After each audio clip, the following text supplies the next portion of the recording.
বাইরে, তুমি নামাজ কেন পড়তেছো না? সুলাইমান নবীর মতো কি এত বড় রাজত্ব ছিল তাই? তুমি নামাজ কেন পড়তেছে না? ফেরওয়ানের স্ত্রীর মতো এত অত্যাচার সহ্য করেছ, এমনে আছো তাই? তুমি নামাজ কেন পড়তেছো না? আইয়ুব নবী সারা শরীরে খিরাই ধরার পরেও সে নামাজ ছাড়ে নাই। তুমি নামাজ কেন পড়তেছো না? তুমি কি মা ফাতেমার মতো বেশি তেগী ছিলেন? তুমি নামাজ কেন পড়তেছো না? তুমি কি অন্যান্য নবী থেকে কি বেশি কাজ ওয়ালা ছিল? কিন্তু দেখো, 1400 বছর ধরে আমার নবী আমাদের জন্য রওজাতুল মনোয়ারায় কাঁদতেছে, কারণ তিনি 63 সাল জিন্দেগি মানুষকে নামাজের দাওয়াত দিয়েছে। আমরা তার উম্মত, আমরা নামাজ পড়ি না।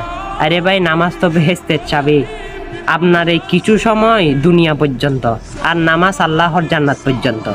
দেখবেন ওই নামাজ আপনাকে জান্নাত অব্দি নিয়ে যাবে।